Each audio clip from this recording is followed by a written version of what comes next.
How you doing today? It's IB Nation Sports Talk. Welcome to the show. Vince DeDario is back from spring break, and Jesse is off today. Not necessarily spring breaking, but he's doing something in the Cleveland area.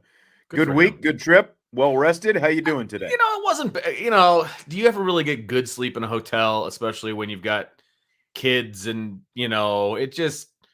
it never goes well. So gotten a good night's sleep 2 nights ago. Last night, kids are down, things are good. And then the dog decides that the dog is going to get sick. So we were up and down all night with the dog. And so that's what we were dealing with today. So it's nice to not have to go to work and not have to deal with all of the trappings of work. I'll take that all the time. Sure. But, not super relaxing. We had a shorter trip than you, obviously. We were just over and back, for the concert.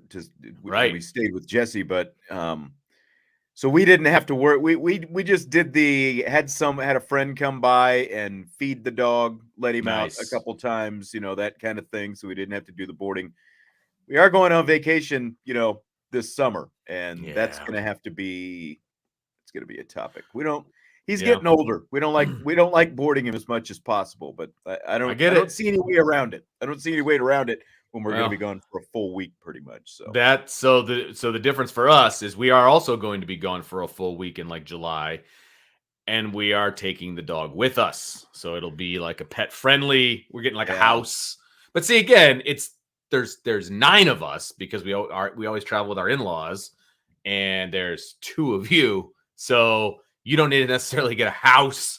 So it's a lot easier to take the dog when you get like a house and that kind of a thing. Maybe I can pay Dylan this summer. Like, would he be interested in coming out, do a little dog, he'll have his driver's license middle of June, and he would love it, I'm sure. Let's reconvene. If he's, looking for some money, sure. Maybe he can even mow the yard or something while I'm gone, and we can jack up a little bit extra. See, he is always, he's been an entrepreneur from the way back. He was just like his dad. He's one. Yeah, well, he's one of those kids that would walk with his rake or his shovel, depending on the season, and just go door to door and be like, "Hey, want me to work for you?"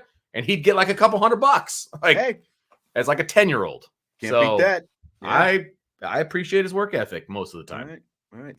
This is Good Friday. Happy Easter to everyone this weekend. Do you remember? And I kind of coined this phrase, I think. Do you remember the ham police in town? Like, do you ever remember the ham, like H-A-M? Ham police is what I used to call them affectionately. Because where I used to live, closer to the campus. Sure. And right down to Edison, just a couple stops down from the post office there on Edison, used to be the establishment known as Heavenly Ham. Oh, yeah. And so back when I was in my days when I was calling Notre Dame baseball games, we would typically be home more times than not. We were home, it seemed like, Easter weekend. They would still play, but we would be home. And so there would always be, like, out in the street, there would be traffic police in front of Heavenly Ham because people would order their hams. And there was such a steady flow of people showing up to pick up their hams for Easter. They had to pay traffic police out there to get people in and out. Yeah. So I did not know that. I called them the ham police. I did not know that.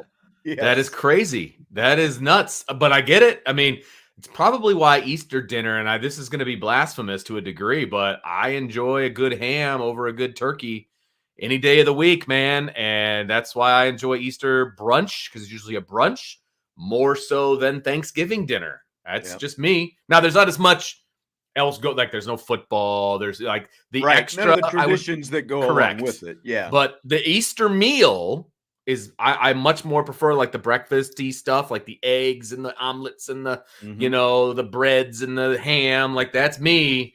Thanksgiving dinner is good, but I think Easter brunch is better.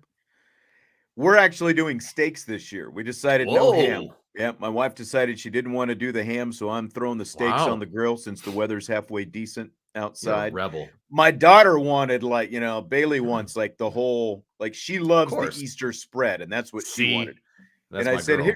I said, well, if we do steaks, would you be good if we just do the deviled eggs? And she was fine Mm, with that as long as she gets her deviled eggs. that's fair. That's fair. Yeah. I appreciate that from Bailey. I do. That's you are a rebel in your age, man. Like throwing steaks on the grill for Easter. I know. I Wow. know. Still a Man, good protein. Still a good it is. protein. So Agreed. Agreed. And speaking of steaks, we're going to talk about that later as well, by the way. that's true. That's true. We got a food/sports topic coming up Yes. on today's show. And before we move into all that, we're still on the Easter topic. I've always wondered this. Why? And I grew up Catholic, went to Catholic school from kindergarten through junior year of college. So I've never understood why today is called Good Friday. Nothing good happened today. Right. I mean, it's depressing Friday. You're the one who went to Catholic school, so you would know the answer if there was an answer. But Father David Penny is in the chat, and if he could give us like a short synopsis, I would appreciate it, because I don't I realize it's good that he died for our sins and all of those different things. But would you like me to come on and give the explanation? Love it. The response. It sounds like more than just a two. It probably is. It probably is. It's always confused me, even when I was a little kid. It was like, why is this Good Friday? It doesn't seem very good. I don't know. I would agree. That's just me. I would agree. And I don't know the answer to your question. If I did, I would tell you. I was throwing it to the abyss, but also to Father David. So right. At least we know that he's out there. That's good to know. Yes. That we're indirectly blessed from afar while we do this show. So smash that like button if you would, subscribe, rate, and review. We appreciate you helping us out. Here's the abridged version from Father David. Long story short, Christ paying for sin is the ultimate good, as awful as it was. Fair enough. And that's kind of what I figured. It's a tough pill to swallow. And apparently he's also not blessing us. So man, harsh. I thought we had a ringer, but I guess we'll take it. Well, thanks for being here anyway, Father David. Yes. We do appreciate you, and happy Good Friday to you and of course everyone else who observes. Let's get into some football topics. How about that? Yes. Specifically, Notre Dame football topics. Yesterday was running backs day at Notre Dame. So we got to hear from both running back coach Deala McCullough as well as some of the running backs. And there's a story up right now actually at irishbreakdown.com with a lot of good thoughts from Coach McCullough about his running backs. So Audric Estime and Logan Diggs, of course, were Notre Dame's two leading rushers last season, while Jadarian Price was sidelined due to his Achilles injury. And so McCullough said yesterday that he expects Price to be a full go by this summer, and that's what Price is expecting as well. So with that in mind, assuming that all three of these guys are healthy and ready to go this fall, what do you think Notre Dame's rushing production is going to look like in the season of 2023? In the almost 20 years that you've known me, you know that I'm terrible at predictions. Right. I mean, I'm terrible at it. So I'm not going to put a number on things. I'm going to be more along the lines of how I think maybe it's going to get divvied up. Right. Okay. I think it's going to be very difficult to unseat Diggs and Estime as the 1-2 punch in the backfield. It's just going to be very difficult. They have the experience. They are very different in kind of how they do things. So I think you get a little bit of everything with those two guys. I think Price is kind of a complete back. I think he's an all-around back. I think he's a very good back. He was going to get time as a true freshman if he didn't get hurt. No doubt about it. And depending on where he would have been, because last year at this time, you had a bunch of guys with no experience. And so I feel like it was going to be easier for him to carve out a niche into the offense and maybe be the second or third back or the first back, or depending on, because there just wasn't a lot of experience coming back, even though Chris Tyree was a junior, he didn't have a ton of experience, right? So I think this year it's going to be a little bit more difficult because you've got Diggs and Estime who both had a lot of success and they know what to expect. We know what to expect from them. McCullough knows what to expect from them. I just feel like Price is going to end up being that number 3 guy. It's going to be interesting, but I still think he's going to be the 3rd back when it's all said and done.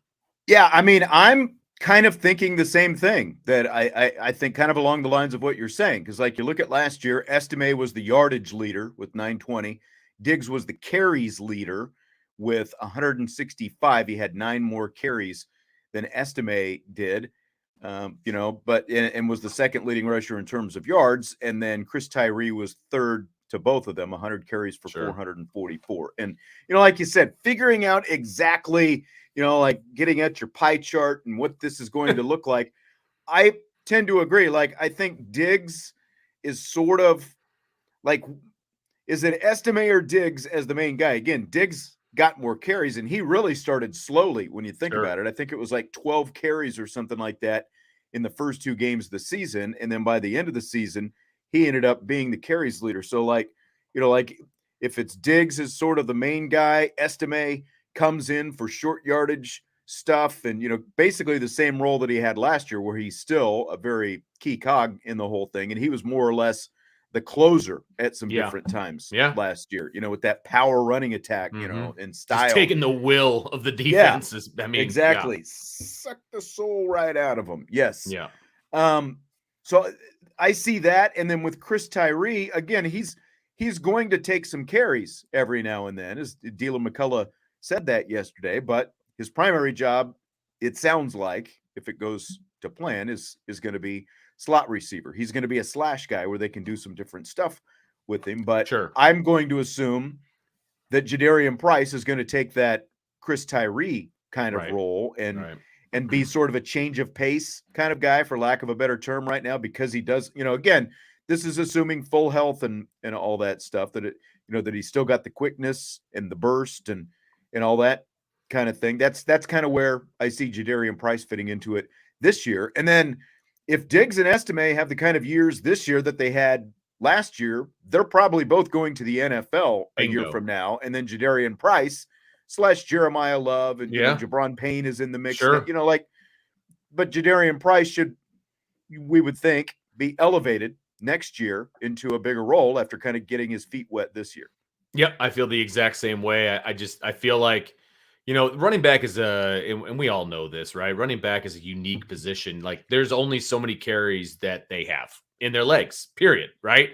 And I have no problem with a productive back leaving after their junior year. I have no problem with that whatsoever. And they're both going to be productive backs, providing health, obviously. They're both going to be productive backs with 2 good years under their belts. They're going to get drafted wherever, right? Depending on how the running back thing goes. But they're going to be NFL ready after next year. And then it's just a very easy succession plan to the 3 guys you just named. Because this running back room, as Dylan McCullough said in his interview, he would put this room up against anybody in the country. And I completely agree, from a depth standpoint, from the leadership standpoint, from all the things that he named off when he was talking. All of it, I'd put it up against any room in the country. And it's going to make a lot of sense if those 2 guys, 3, because Tyree would probably leave as well.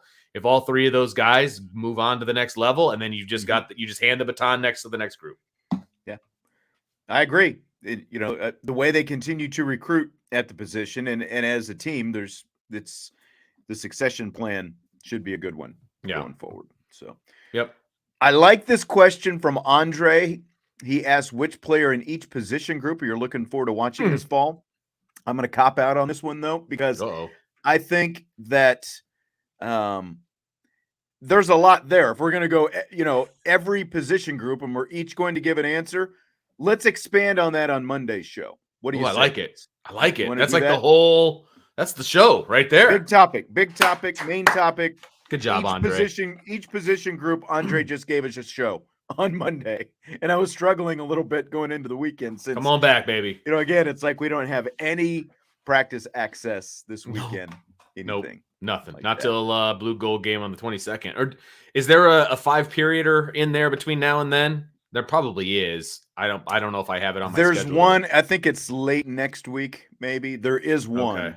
But, Gotcha. yeah. It's probably during the week, so I don't get to go. But that's my guess anyway. So. Yeah. So JP wants to know, for me, Salina Central, Salina South, or Salina Sacred Heart. Sacred Heart being the Catholic school in Salina, Kansas, is what he's talking about, which is where I went to high school. And I was a Mustang, JP, which is Salina Central. Well, then, which is there's your answer. Yeah, that's right. So that's the answer to the question. Salina Central Mustangs. Are you from Salina, JP, somewhere in the area, or like you want to give us anything else on that? What are the mascots for the other two? We got the Mustangs. South is the Cougars. Okay. And what was Sacred Heart? I can't remember. We never played Sacred Heart, so I can't remember. Really? No. Really? Yeah, we never, because we were the two public schools are both, when I was there, they were both 5A, and then at times they've been 6A over the years, and So Sacred bigger. Heart was like 3A, yeah, Gotcha. 3A, maybe even 2A at different points. Okay. So they didn't intermingle very often. Weren't in Makes the same sense. conference or any of that stuff. They might have played in some other sports, but we definitely didn't play them in football. They didn't have wrestling. None of them had baseball back then in the 80s. I think they all. I know that South and Central both have it now, but they didn't have. So baseball? I went to Central. Then no, we didn't. What kind of communist school did you go to? I know we did. There was no high school baseball in Wow. Kansas until I think it was right after, I graduated in 86, and I think it was between like 88, 89, 90. They might have finally got high school baseball, if I remember right. That's messed up. Yep. Wow. Yep. Okay. All right. So that's that. So back to Audric Estime. He shed some extra pounds by cutting down his fast food consumption. Specifically, he says, Cane's Chicken is what he eliminated. They don't have Cane's Chicken in New York, so he came here and he's been hooked on Cane's Chicken. What, Vince? Well, we haven't had it that long either. I know, that's right. It's only been a couple years, I think. What is your biggest food vice, Vince? Like, what this doesn't happen for you to kick overnight? First of all, that's right. So it's hard to be that sexy. Are we talking my favorite, not my favorite, but like my biggest fast food vice or my biggest food vice period? Because those are, I was going to make it fast food, but I left it kind of more open-ended because you just never know, Well, being in the size of family that I have and the amount of work that I do, we hit fast food more often than we should. There's no doubt about that, right? So I guess I've got a two-prong answer here. So if I had to pick a fast food joint that I should never, ever attend, but I love it and I can't help it, that would be Taco Bell. Like I can't help it. You can get a pretty decent amount of food for your money. That's right. Vince buys it by the box at Taco Bell. I've witnessed it before. I do.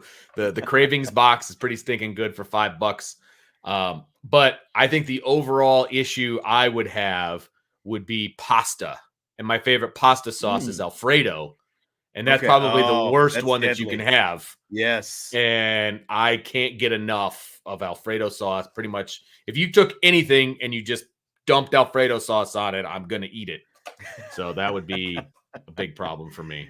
That makes sense. Ice cream is Chi-Town's I get that too, yeah. vice, and that would probably be my dad's. Mine, I'm just going to say pizza. It's like, because I really, unlike you, like I can't consume things at will, but pizza is like the thing. We don't get a lot of, fast food burgers and stuff like that. Like if I do, like the fast food, we would go to like Chick-fil-A and get a grilled chicken sandwich or, grilled chicken nuggets or something like that. It's not that I'm good. It's that, it's like I would eat all that stuff too, but you've seen me at my peak before. So I would just say pizza, especially sausage and pepperoni. Like that is, I love. We've got some Brunos in the fridge from last night. That exact combination, buddy. I love a good fresh pie for sure. Yeah. Yep. So that would be mine. You're Pizza, so good. It's a habit that's hard to keep. You're so good. You're so good. I used to love the Alfredo. Like, speaking of Alfredo, like when I was like probably early 20s, for some reason it's like you see chicken Alfredo and it's like, oh, chicken, you're eating healthy. And then you find out how much cream and butter and all that That's stuff all Alfredo sauce is. It's like, what's this growing around my stomach right now? Why is this happening to me? I know. It's cream and butter. That's it. It is. And cheese. It is so good. I did. Like, that was something I had to kick that a long time ago. And so good. You're part Italian, so like the whole pasta thing with you is there. And it's there. I don't eat as much pasta either, fortunately. Man. Yeah, well, there's a reason that you look like you're about half the size of me too. So I don't know about that. No. All right. Well, I saw an interesting one on our boards today. Someone posted a YouTube. Have you seen this YouTube video on the boards? I've not been on the boards today. Okay. So someone posted a video of a sports trading card collector. And this guy, I call him kid. You know, I don't know exactly how old he is. I'm guessing he's probably in his early 20s or something. Okay. So he meets Chase Claypool. And Claypool tells him that Ian Book is the truth. Like, as in, like, this guy is it. He's the real deal. So Claypool said that about Book. About Ian Book. Claypool said that about Ian Book to this trading card collector. Yeah, that's right. So the card collector goes out and he shells out $10,000 buying up all these Ian Book trading cards as an investment. And so in the video, he's like kind of telling the story, and he's obviously not happy about this investment that he made. Now he's like, Claypool told me he's the truth. And this guy, so he must have said this before he was drafted, kind of a thing. It seems like it. Okay. Yeah. Gotcha. Yeah. The video isn't exceptionally well edited or, you know, any of that kind of, that was kind of the gist that I got. So that's what it sounded like before the draft, you know, because Claypool was like a year ahead of Ian Book, right? In terms of being drafted and all that stuff. So like, he's in the NFL. This guy meets him probably at a, you know, like a signing or something like that. So what questions or thoughts come to mind when you hear this, that this guy, you know, went out, dropped 10 grand on Ian Book trading cards? There's a couple things. Number one, I had no idea that there was that much Ian Book trading card stock out there that you could actually purchase for $10,000. Right. So that surprised me all by itself, number one. Number two, I've always wondered, and I'm going to have to go on the board and watch this video. I've always wondered what it looks like to set your money on fire. And that must be what it was. I mean, he was just like getting a lighter out. Like, I know. Like, amazing. I'll take a flamethrower. Just amazing. I would love, like, who makes that kind of a decision off of just the comment of Chase Claypool, who is a good player, but like kind of very down the middle wide receiver in the NFL, about, you know, why would you take that kind of advice? Man. Like, you know, he acted like Claypool telling him Book was the truth was like some hot stock tip or something. Yeah, you know? exactly. And he's like, oh, Claypool says he's the truth. And, you know, I'm not saying Claypool lied to him, you know, but I guess the truth does sometimes hurt, you know, when it all comes out the wash. It's like, this guy collects sports trading cards, but does he even watch sports? You know, like, like, you're just going straight up on the word of Chase Claypool, and you're gonna, like, one, how much money does he have laying around that he could seriously cobble up 10 grand? And like, seriously, like, Claypool tells him that Ian Book is the truth, and like, that means it's a straight pass to the Hall of Fame now. Like, I just it seems a little odd that, like, you would go out because a wide receiver that used to play with a quarterback would say this, and it is a remarkable stupid amount of money, Father David.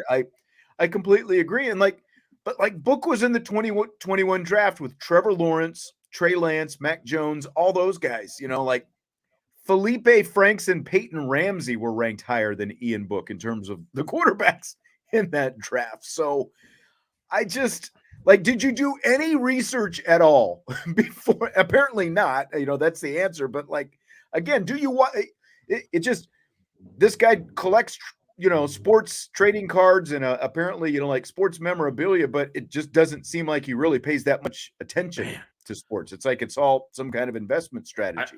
I feel like he made one phone call and it was to Brian Kelly and he asked him Right. about Ian Book. Well, he's the all-time. He's a winner. He's right. a winner. He's a winner.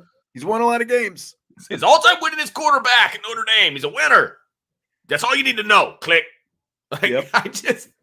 Oh my gosh. I just don't understand. And then he was probably all excited when he got drafted in the third or fourth round, which he was way overdrafted, number one. And so he's probably like, yes, this is going to pay off. And then he gets to start on Monday Night Football, or was Sunday Night Football. It was some primetime game with the Saints, and he just looked terrible. It was bad. It was awful. And at that point, that guy had to have gone out to his backyard and just set them all on fire. Like, there's just no way that, I mean, he went to the Super Bowl last year. The other thing, because like the trading card industry just completely collapsed a few years back. And I didn't realize that people were still like now. I know it's rebounded some, but I didn't realize people were like this into again, like as an investment strategy type thing. It seems really crazy that Ian Book would be the guy you'd be out there gobbling all this stuff up on. So I get, buy low, sell high, because there was, but buyer beware, I guess. I don't know. Woof. All right. So Andre has followed up with another question. Wow. Who's your breakout player? Offense, defense. Who's your breakout player this season? You could say Tobias Merriweather is going to be a breakout player because he had one catch for a touchdown last year, and that was it, right? And so if he has two catches, he's already doubled the amount of catches that he had last year. And I think he's going to end up being the number one receiver this year. So I think he's going to break out offensively. I was also tempted to go with Billy Schrauth on this one because I think he's going to be a stud when it's all said and done. What I saw from him on Saturday, yes, he's making some rookie mistakes and some things like that. But, man, I think that kid's going to be really, really, really good. Yeah. He's going to be an anchor of that offensive line for quite a while. So those are my two on offense. Defensively, I think you're going to hear a lot from Xavier Watts. I think he's going to be, he's finally going to get a starting nod. He's been at the same position for 2 years now. I think he's going to end up being really, really good. You can't really say Cam Hart or Benjamin Morrison are going to quote unquote break out because I think they're already really, really good. And I think we all know that they're really, really good. So I can't really say that they're going to break out. So I'm going to go with Xavier Watts. I think he becomes maybe not a household name, but he's going to become a Notre Dame football name that we all know and get really excited about when he's out there. Yeah, that was going to be my defensive one as well. Tobias Merriweather is the easy one offensively. I would, maybe just kind of throw Jadarian Price. Again, there's still a lot hinging on his recovery from this Achilles. It sounds like things are going well right now, but assuming, again, I don't expect him to be the bell cow back. I don't expect him to overtake Diggs and Estime like we talked about earlier, but I think that after Merriweather, in terms of newcomers, otherwise, is it going to be another wide receiver? I guess maybe the odds do kind of tilt toward that a little bit. But I would put Price in there just because obviously we didn't get to see him last year. So if he has any kind of key contribution to this team, I think that he would qualify probably as a breakout type guy. Yep. I like it. Yeah, Father David made a good point about the trading cards. I'd forgotten. I had heard some of this, that apparently during COVID, trading cards kind of got hot again because people were sitting around in their house and they're like digging through all their stuff and with nothing else going on, trading cards kind of rebounded, I guess, a little bit. But again, there's rebounding and there's, hey, let's go drop a stupid amount of money on $10,000. See if it pays out. Like, because if you're dropping $10,000 on it, you think that ultimately that's going to turn into at least $1 million probably at some point, right? Like, wouldn't you say for that? That kind of investment? I would say at the absolute very least, it's going to double. Yeah. At the very least, you're going to double 100,000, 100,000. No, I don't know. Just nuts. Yep. My trading card should be worth about that much. Like I feel like if he would bought trading cards for the IB staff, he might get more money than he did buying trading cards of Ian Book at the end of the day, like reselling them. Right. It doesn't make any sense to me. JP jumped back in with more Salina stuff. He says he's from Wellington, Crusaders, class of 83. So he's a few years before me. Had many friends at Sacred Heart in Salina. And Wellington, I believe that was where one of my first high school wrestling coach, Bob Workentine, was his name. I don't know if that name sounds familiar, JP, but he would have been before that. Obviously he would have been in your class or anything like that. But I think that's where he was from, if I remember right. So, all right, more Kansas trips down memory lane. Love it. I guess. Love it. That's right. Okay, Micah Shrewsbury, introduced obviously recently as Notre Dame's men's basketball coach. He says recruiting Indiana is going to be a priority for him here at Notre Dame. Scale of 1 to 10. How important is it, Vince? How important should it be? I put that about an 8, to be honest with you, because this kind of goes back to my thinking about the way you build up a program, right? You start small and you work your way out. Well, if you start small, that would be Indiana. And there's a lot of good basketball talent in Indiana. We know this. It's the Hoosier State. It's basketball, blah, blah, blah, right? So you start close to home. You start here. You battle with the IUs, the Purdues, the Butlers, the Michigan States, you battle right here in the state of Indiana. Once you get a foothold here, then you start moving out. Then you move to the Midwest. And then you can move to the East Coast. And then, you can get broader and broader and broader. And I think that is a great way to build your program. I have no problem with that whatsoever. Notre Dame is lucky to be in Indiana when it comes to basketball. They are, because this is a hotbed for basketball. And say what you want to about the competition level and all of those different things. There's a lot of talent in Indiana that I think goes unnoticed. And so go dominate Indiana, obviously, while having your feelers out all over the place. You don't want to ignore the country. But I think if he can get a foothold in Indiana to start off with, I think that's a great start. I mean, his roots are Indiana. So from that aspect, okay, it makes sense. He's probably still got a lot of connections. He's from the Indianapolis area, that kind of thing. I put it a little bit lower, though. I put it down around a 4 or 5 in terms of importance. Like if this was 1954 and Milan High School, was the power in Indiana, like I would probably put it at a 7 or 8. But, like Indiana is only like the 6th best state in terms of producing the top basketball talent in the country right now. And the way that recruiting works and the AAU circuits and, the prep schools that these guys go to and all that stuff, like they all go to all the same summer events, and all the big schools recruit nationally, basically. Like even North Carolina, it's not like North Carolina. I mean, they might say, hey, we've got to get the best player in North Carolina. That's one thing, but they're recruiting nationally. If you're a national power, you're recruiting nationally, and like even remember Kyle Guy, he was the guy who had the little man bun thing for Virginia. And I think he was from Indianapolis, and he eventually got rid of the man bun, I think, by the time he was the NCAA tournament most valuable player when they won the championship. But he was from Indiana, but Virginia got on him really early, because recruiting is so national right now. And I get what you're saying. Like, I'm not saying disregard Indiana by any means. Well, I'm also saying, don't just recruit South Bend either, because that was one of my biggest knocks on Mike Bray, because it was lazy, right? I'm not saying that at all. Now, if you get I don't want to say generational talent, because I think that might be overstating it, but if you have a kid like, for example, LaMarcus Burton or Demetrius Jackson or Jaden Ivey, if they're in your backyard, recruit the crap out of them. Perfect sense. Exactly. But some other ones, like it just felt lazy to me. Right. If there are priority guys in your state, yes, you go after them. But you also, again, like you need to be after them early, just the way recruiting works, because so many times it seems like these days, these guys are committing to the first big school that makes them the offer. So you do need to be in on them early and identifying that talent early. I just think it's a bigger priority for Indiana and Purdue because they're state schools, whereas Notre Dame is a private school that happens to be located in the state of Indiana. So again, like when you look at how recruiting works already with, being such a national thing now, that along with the fact that you are a private school like Notre Dame. Again, I'm not saying disregard it by any means.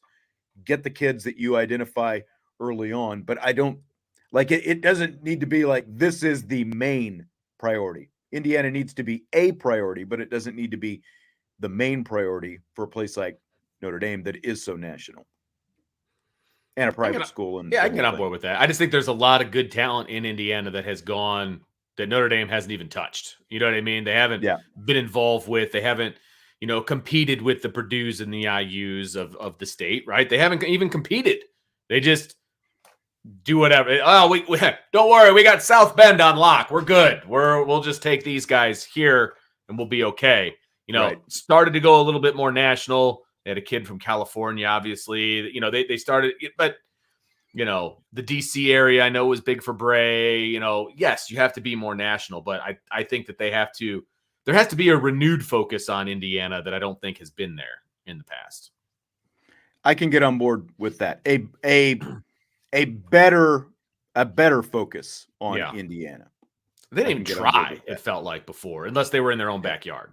Well, it was kind of up and down, because like they got Zellers. Remember Zellers? Yeah. He was from Indiana. He was from Washington High School, I do believe, down in Indy. Yeah, Chris Thomas was an Indiana guy. That was like one of the first Bray recruits. They got Chris Thomas. Yep. But really, like after that, it wasn't as big a thing. It seems. Yeah, like. you had. And it seems like there was like a Fort Wayne kid or two who they might have got. Yeah, there was. There's a kid from Valpo, right? Yeah. I think he played with Samardzija. For some reason, his name is escaping me.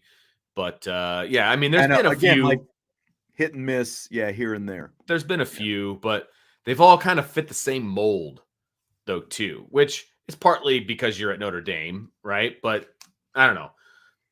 Let's see what Micah can do, because he was obviously hitting Indiana hard when he was at Penn State, because that's where his roots are. So that's true.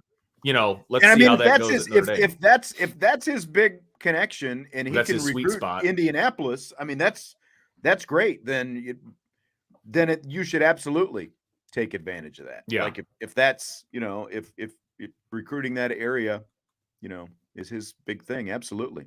Sure. Go after it.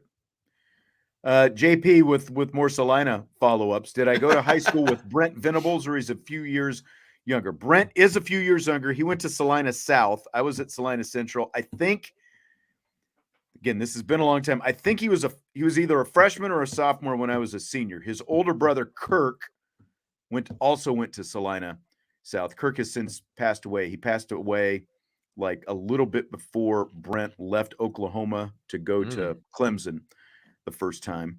But I think I've told this story before. Kirk and I had like a little rivalry with each other over a girl. So his older brother, but I never got to meet Brent, but I did know Kirk. We were friendly off and on, just depending on, what sort of phase of that, the whole girl thing was. But yeah, so that's my Venables story / connection. Yeah. So Oklahoma State head coach Mike Gundy has an idea that he says would solve the transfer portal problem. This is something I've been meaning to bring up. I saw it out there maybe a week or so ago. There's a little meat to it, so I figured that today would be a good day to bring it up. Instead of signing with the school like kids have always done, like the current system, Gundy says players should be able to sign either a 1-year, 2, 3, or 4-year contract with the college that they're going to coming out of high school. Here's a quote. If you're a 5-star guy, like you're a heavily recruited guy, you might just sign a 1-year deal and then say, well, I'm good enough to sign another 1-year deal, or I can leave if I want. So if you want a 4-year deal, sign a 4-year deal, but you're bound to that 4-year contract unless your head coach says he'll sign off and let you go. And then that puts more pressure on the head coach, but at least it gives a young man a chance to leave if he comes in and says, Coach, I'm not good enough to play here. I want to go to this school. End quote. So do you buy or sell this, Vince, as a solution to the transfer portal? Well, I sell it because it makes things way more complicated, number one. Number two, when you sign a letter of intent, you're signing a 1-year deal anyway. Like that's what's taking place. They're not guaranteed to renew that scholarship after a year. Now, most schools will honor that as a 4-year thing, but technically, legally, it's only a 1-year deal that they're signing anyway, right? I feel like this as it is now, since the right, transfer portal exists. Yeah, that's right. really. And But what he's saying is, if you went to this contract system, then yeah. you could guarantee that potentially a guy would have to be there even longer unless the coach signs off on it. See, I feel this is going to backfire on players. I feel like the coaches are going to start using this to their advantage, and they're going to be like, you know what? Which is why Gundy's bringing it up. Right. We're going to give you a 1-year deal, and then let's see if you can earn another one. Mm-hmm. And they're going to try to get all these 5-stars to sign 4-year deals, and they're not going to do it. So all that's ever going to be signed is going to be a 1-year deal, unless the coach is feeling nice and wants to give a 4-year deal to a 3-star or something to make sure that they come. But that balance of power is going to be very tenuous if you've got 4 different options of things that you can sign in order to get a kid in there. I don't know who that it benefits more. Does it benefit the kid more to have it this, or does it benefit the coach more to have it this way? And that's what I'm trying to figure out. Because if it's a 5-star kid, like, why wouldn't I just say, look, I'm only signing a 1-year deal if I'm 5-star, and then if I don't play right away, I'm bolting. Which is what they do now anyway. Yeah. I just don't see how this fixes anything, I guess. No, I don't either. I don't think it fixes it at all. And like from a Notre Dame standpoint, knock on wood, the transfer portal has not been a wide, spread problem for them. Typically, once they get the guys here, they stay here, especially in recent. Have there been transfers before? Of course there have. But those aren't guys. The guys that are transferring aren't guys that are contributing. Right. The guys who are transferring right now are not. Yeah, that's natural attrition. That's to be expected. Exactly. Yeah, exactly. And I'm just saying. Right. For I agree with you. Well, this guy transferred or that guy. Yes, people transfer. I'm willing to stipulate to that, but I don't. It's not a wide school or a widespread problem, right? By any means. And I agree with Chi-Town. I hate this idea. Trying to manage your roster with all these different, because it's like this position group. I've got this guy on a 1-year deal. I've got this guy in a 2-year deal. This guy in a 4, and it's then even more NFL than we've had before. Right. And so then you're trying to recruit to that where it's turning over even more. It just, it makes no sense to me. I don't think it solves the problem. I think it makes it even worse. Yes. Is what it does. Completely agree. It makes it more complicated and it makes it worse to a system that's already jacked up to begin with. And I actually agree with Connor down here. I'm going to go ahead and bring this up, Sean, if you don't mind. I was just looking at that. He says, why can't you just give the kid one ticket to transfer? You go to a school, want to make a change, you better make the visits count and pick the next school you really want to be at. Pretty simple.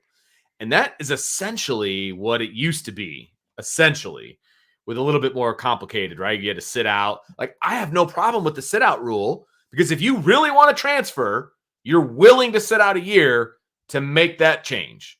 That's why it's there, to make you think twice about transferring. Now people are just transferring, willy-nilly all over the place because the grass is always greener someplace else. And then they get there and then they transfer again.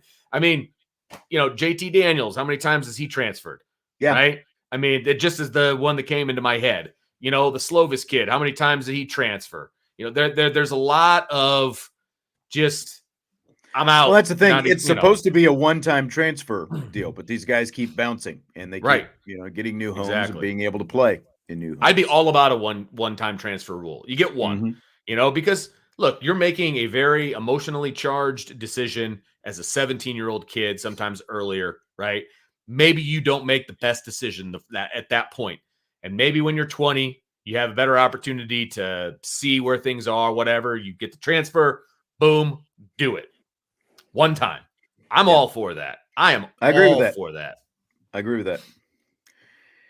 Fill in the blank. With the baseball season now, more than a week since it has started. Weeks, It is blank that the Los Angeles Angels broadcasters are still broadcasting their road games remotely. It's such a California, LA thing at this point. What are we doing? Come on. I feel like a lot of companies out there have stuck with a lot of the work from home and the whatever to save money, right? They realize a lot of the same work can be done by doing it at home, and it generally keeps people happier because they don't have to commute and all of those different things. I don't know if I would assume the broadcasters are whoever owns the broadcast rights are saving a ton of money by not having those guys travel. If they're doing, that's the thing. I'm sure that's why, right? It's pinching pennies. Correct. You said it's California. I don't think it's California. I just think it is. I think that's how they get away with it a little more. Cheap business. I think it's cheap business as well. Agreed. At the end of the day, now they may mask it with, it's safer this way, that kind of a thing. And like I said, I think they can get away with it more. Saying that, yeah. I don't know. I'm speculating, obviously, but at the end of the day, it's the money. Like, they don't want to spend the money to set. You are announcing a Major League Baseball team. Right. It's going to cost you money because you're going to make money. Right. Like, I'm sorry. That Either is you're in or ridiculous. you're out. That's exactly right. It's ridiculous. It is ridiculous. And, like a couple of years ago, when we were closer to the pandemic still, like you had John Sterling of the Yankees, who was, and John Sterling is older, obviously, but I think he's in his 80s now at this point, but he's, it is gone. Like he's calling home runs and it's caught at the warning track because he's calling it in his living room off the TV screen still. There's no idea. There is obviously a big advantage to broadcasting games, especially on location, especially baseball. Right. Yeah. Because there is so much extra that goes with baseball, like the ability to see what's going on in the bullpen, to see the way the defense is shifting around, all these different little intricacies of the game of baseball. Other sports have done it as well, like ESPN, even before the pandemic, with the advent of, ESPN Plus and ESPN3, they started having broadcasters call games from studios off TVs and all that kind of stuff, and they were still doing it. Like you remember the whole Deb Antonelli thing when we were talking, like the little mini controversy with Olivia Miles and Sonia Citron. They weren't even at the game. They were broadcasting that game remotely, so it's like there are still broadcast entities out there. I can't believe though that, like, when you're one of 30 Major League Baseball teams, like you're keeping your guys home still in 2023. And just from a broadcaster standpoint, like when you're the broadcaster for a team, leave the network stuff out of it, what they're going to do. But when you're the broadcaster for a team, there are other benefits that come along with traveling with the team. And that better than most. Yes. Like the relationships that you build and the trust that you build, and like all the extra little bits of information that even if it doesn't go directly into a broadcast, you have it. So like, why certain things happen and don't happen, that you can, again, even if it's just indirectly discussing them, why these different things are happening because you were there with the team. And if you, like there's no reason if you're, whether it's college, pro, whatever, if you are broadcasting games, you need to be there on location in 2023. There's no reason not to be. I'm just thinking about just the nuts and bolts of calling a game, and everything you just said about the off the field stuff and the relationships makes perfect sense. And I absolutely agree with all that. Some of the stories that you used to tell me about hanging out with the Notre Dame baseball guys when you weren't calling games makes it beneficial all by itself, right? Right. But just the mechanics of calling a baseball game when a ball is in play. Let's say a ball gets hit down the right field line and there's two men on. So they're rounding the bases. You're watching the ball in the corner, but you're watching what the base runners are doing, but you're also watching where the cutoff men are to see where the play is going to be made. I mean, there's so many different things, and you can't get all of that on a monitor, right? Right. Exactly. You can't. There's no, I mean, I'm sure that there is an all 9 thing that you can do from way up high, but that doesn't, you can't see what you need to see. Totally different. And you can't see what a runner is doing, and you can't see if you got a good break on a steal, like all of these different things that when you are in the now and you are watching it happen, you see with your own eyes, because God gave us amazing vision where we can see multiple things at once and not have to dart back and forth on a monitor, right? Or from monitor to monitor, right? Exactly. I'm sorry. It makes for a better broadcast if you are there in person, period. I concur. It's amazing that a Major League Baseball team is doing this right now. Pathetic. It's pathetic. I mean, how much money are you saving is my question. I'm sure you're saving money. I'm sure you are. But is it at the expense of the actual call itself, number one? And by far, that's the most important thing. Do you benefit from having the broadcast of the games or not? Again, back 3 years ago, it made sense. Everyone was doing it. There were sacrifices that everyone had to make 3 years ago, and even the next year, people were still making some of those sacrifices. And again, I'm talking about from a broadcast standpoint. But now where we are, and that was my worry when they did this, was like people are going to find out they can save some money, and they're not going to want to go back. Isn't there still I will keep the sport nameless, but is there not a sport at Notre Dame that still does not allow their announcer to travel to games? I believe so. The last I heard. I thought so. Yeah. Okay. Yep. It's ridiculous just to save money. And it's not Notre Dame, by the way. It would be the broadcast people that are saving the money. But I digress. So every year at the Masters, Vince, this is something I just found out this year. Every year the Masters is going on. Yes. I didn't know this? I knew nothing about this. Oh. Yeah. Dude, there's so many. Go ahead with your thing, and then I'll tell you my thing. Okay. So every year at the Masters, the defending champion sets the menu for the pre-tournament dinner. So here was Scotty Scheffler's pre-tournament dinner this year. Appetizers, cheeseburger sliders, and firecracker shrimp with sweet Thai chili and sriracha mayo. Sounds delicious, by the way. The starter, tortilla soup, avocado, crispy blue tortilla strips, sour cream, cilantro, and lime. The main course, Texas ribeye steak or blackened redfish served with family-style mac and cheese, jalapeno cream corn, fried Brussels sprouts, seasoned fries. I mean, really, the whole menu sounds awesome right now. And then dessert, warm chocolate chip skillet cookie with milk and cookies, ice cream. So you can tell me whatever your story is, but the question is going to be, what would your menu be if you were setting up your own menu for something like this, Vince? So I took this pretty seriously. So did I. And so anyway, first of all, I'm surprised that you didn't know about this, number one. Because this is when I found out about it, was back in 97 when Tiger won his first Masters. Okay. And he was a kid. He was I can't remember how old he was, but he was young. He was really he was 21. He was 21 years old. And Fuzzy Zeller, do you remember Fuzzy Zeller, the golfer? And I know you're not a golf guy. I know the name. Yeah. He made some pretty racist comments about what Tiger Woods was going to serve at the meal the following year. Okay. Right? And obviously these are not my comments, but I've got them right here. He said when he was asked about Tiger and completing his round and blah, blah, blah. And Fuzzy won the Masters in 1979. So he's been going, only the champions are allowed. Right. Only the champions are allowed to go to the dinner. Right. So this is his quote, Fuzzy Zeller.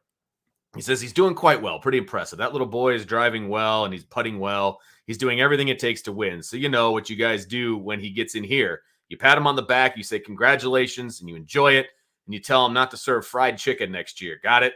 Or collard greens or whatever the hell they serve. That's when I found out that he gets to pick the meal. I was like, my gosh. Oh, wow. Lord. Dang. So anyway, and obviously they buried the hatchet, whatever, but still, it's but that's when I found out that the previous winner gets to pick the dinner the following year, which is pretty cool, frankly. And he had I forget what he had, but he had burgers, and it was a fun, kind of a thing. So that's what he served, as opposed to, some sort of 5-course meal. You know what I mean? Sure. So anyway, here's mine. First of all, what's the difference between an appetizer and a starter? I don't know. I am not that couth, I guess. I'm not sure. Yeah. And let's go through these like you do your appetizer. I'll get my appetizer. So we kind of You're gonna see a theme here with mine, I'm sure. Okay. Okay. So my appetizers are onion rings, and I'm bringing them out the way they do in like the big stick, and they're just like piled up. You know what I mean? Okay. So I'm bringing out the onion rings, and I'm bringing out stuffed mushrooms. Bringing out the stuffed mushrooms, stuff with like cheese and like. I like a good stuffed mushroom. Had some of those for the Super Bowl this year. Those are my appetizers. I like that. My appetizer, shrimp tacos with mango pico de gallo, like smaller, like street taco size, kind of thing. Little ones. And then, again, this like the shrimp tacos doesn't necessarily go in as much with the rest of the theme of my meal, but it's, kind of like, you want something different. Sure. Mini pimento cheese biscuits, so like they're like mini biscuits because pimento cheese, it's the Masters, it's in the South. They're known for their pimento cheese sandwiches at the Masters. So mini pimento cheese biscuits would be the other appetizer. Yours is already way more classy than mine, but that's okay. I'm okay with it. We're setting our own menus. Yes, exactly. All right, so I went off of his list, and he had like soup as like a starter. So I went. That's what I went with because I had I don't understand the difference between appetizer and starter either. So neither did I. So I went with a two soup option. All right, my two favorite types of soup.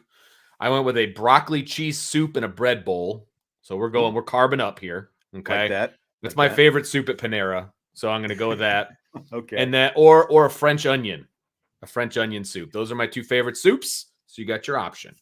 I love a good French onion soup. I'll tell you what, like I liked his soup with the tortilla soup, and I do like tortilla soup as well. So I just copied his. Because I do like a good tortilla soup, and it sounded pretty good. So there's going to be some copying for me later. I don't know that. Again, like, do you really need a soup? With all this other food that you're going to get in this and it's meal? Like 80 degrees down there, so it's like, do you really want soup at 80 degrees? Like, it's just like when they always have chili up in the press box when it's warm outside. That doesn't do anything for me. I mean, that's more like a winter, type of soup. But whatever. Who am I? Great. All right. So what's your main course? All right. So we're getting into the main deal here. So he had New York strip or something like that, like because he's from Texas. Yeah. Like, okay. Yep. I'm gonna go with a smaller version. I'm gonna go with the fillets, a better cut, in my opinion. Okay.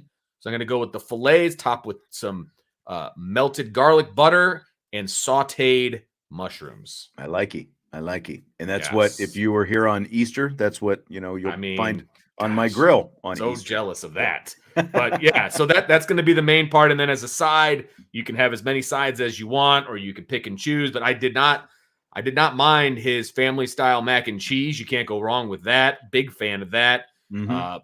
I would also have seasoned fries, but they would be curly. I like the curly fries. Like that. So I would go curly, and then another potato, like just a loaded baked potato. Just you can go after it, and just a lot of people like a loaded baked potato with their fillet. Mm-hmm. So I'm gonna give that as an option as well.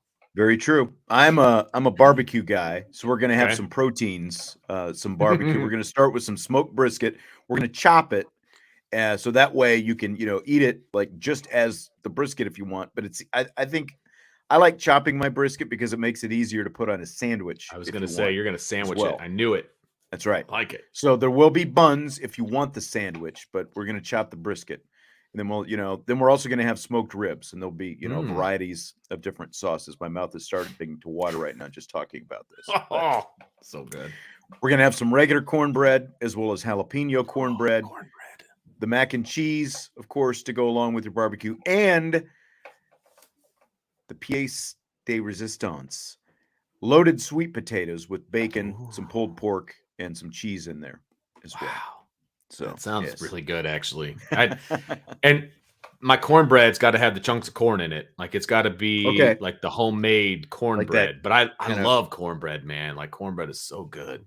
It is. That's good homemade cornbread. That's another Bailey delicacy around here is the cornbread. You cannot go wrong with that at all. That's right. Love that. All right. Finally, dessert. I'm sorry. Did I cut you off? No. You're good. So what's your dessert then? So I don't see how you can go wrong with his dessert. Like that is a complete copy for me. Does sound like a good one. I love the skillet cookie, and then you just top it with some ice cream. Like it, I mean, come on, man, like that, and then a big glass of milk. Like, are you kidding me? First of all, I don't know how I'm still going to be hungry after the previous 3 courses. Okay, right. But a warm skillet chocolate chip cookie with cookies and cream ice cream. It does sound really good. I mean, good Lord, that sounds I don't know how good. they're going to make all those skillet for all those people. Like skillet chocolate chip cookies. Sounds so good. So good. I'm a cherry pie guy, but we're going to kick it up from just cherry pie. We're going to go cherry cobbler. Ooh. And for those who don't like cherry, we're going to have peach cobbler as well. Nice. Georgia. So makes sense. Yeah, exactly. And then we'll have some homemade vanilla and chocolate ice cream in there. Got to have a la mode. It's got to go a la mode. It's got to be warm, and you got to throw the ice cream on top. Like that's, dude, I am starving now. Thanks to both of us. Thinking the same thing. It's like, man, I wish I had all this food that we're talking about in the house right now. It'd be really nice. I would have a lot. Like that would be such a perk of winning the Master. Obviously, the money and the esteem and all of that. But then when you get to plan the meal the following year, that would be so much fun. Like that would be cool. So much fun. That'd be very cool. Yeah. Did you have you watched the season finale of Quantum Leap? You were gone, I think. I have not. I have not had a chance to roll it out. So it was Monday. That was it. That was the final one. I believe so. I skipped an episode or two. I really wasn't that impressed with a couple of the episodes. Did I miss a whole lot? Like, I mean, it depends on which ones you missed, I guess. Yeah. I don't know. Well, the ones right before the finale, I pretty much enjoyed the finale. There was still, like. Did he come back as Joe Montana? I was going to say there was no Joe Montana in any of these. So I don't know if I don't know if they were like toying with that because like they toyed with us. You saw the preview that I saw before the season started, right? 100%. Like, there was Joe Montana in there. 100%. And they Maybe they aced that storyline. I don't know. Maybe Joe got mad. I could see that. I could see that too, actually. No, I have not seen it yet. I'm excited about it. I'm sure there's a cliffhanger because they've already said they're going to have a season 2. So I'm sure they cliffhangered it, right? Did they cliffhanger it? Yes, they did. Yeah. I mean, I can't give away how they cliffhanger. Don't want you to give it away, but I assume that there's a cliffhanger. So it was an interesting final episode. I don't know. I've been a little in and out the whole season. Yeah. So. But okay. So I'm going to stay in the same theme of movies and TV and all of that. Okay. So there's talk we're going to go see Mario Brothers movie tonight. Obviously, that's a family-friendly movie. Right. I want to see Air. Have you had a chance to see that yet? Going tomorrow. I was told today we are going tomorrow. Are you doing a matinee? Probably. That would be my guess. Yeah. Yeah, that's what I'm going to aim for as well. I really want to see that one. Now, are you going with anyone? Like, if you need someone to go with, let me might. know. That's why I was asking, because we always do church on Saturday night. So that's why I was asking if you're going to do a matinee. So we'll see. I might have to give you a buzz. I was going to say I'll have to text you when I find out, because I'm sure she's probably found the time. She asked it, which theater do you care? And I'm like, I don't care. Whatever. Yeah. So see, we always go to Wonderland up in Niles, but you're on the south side, so that's a hike for you. But it's like a third of the price. So when I'm taking the whole family, it's beautiful. Yeah. So anyway, prices at the venue for food. Okay. Yes. Movie night, baby. Yeah, that's right. So I do want to go see Air, and if we both see it, we can talk about it next week. Beautiful. Well. That's the plan. I want to see it. As few spoilers as possible. I've heard it's good. Yeah. I've heard a couple people like not be really in on it, but I've heard a majority of people say it's pretty good. Okay. So. I'm looking forward to it. And it's very interesting to me that Michael Jordan not in the movie. Like, I know. There's no actor that plays him. There's no But his parents, actors who Viola Davis plays his mom, she's got a big role in it, I think. Which was a caveat that Michael Jordan was like, either you get her or you can't have the rights, which I was like, oh, that's interesting. I saw an interview with Affleck and Damon, and they said that, because Michael Jordan is so iconic, they felt like if they tried to include Michael Jordan in it, and it obviously was, he said the only person you could get to play Michael Jordan is Michael Jordan. And he's like 30 or 40 years too old at this point. And it would just be very distracting, they thought, if you had someone who wasn't actually Michael Jordan in it. So they Makes went sense. a different route. Yep. I mean, it makes sense, but it's gonna be interesting how they swing that. I mean, the whole thing is centered around him. So yeah, exactly. it's gonna be very interesting. I'm looking forward to it. Yep, me too. Me too. Well, I'll let you know if I find out time and place and all that kind of stuff. So sounds good. All right. Well, everyone, have a great rest of your Good Friday and have a great Easter as well. And Vince and I will be back on Monday for more IB Nation Sports Talk. We will talk to you then. Hit the like button on your way out. Please do.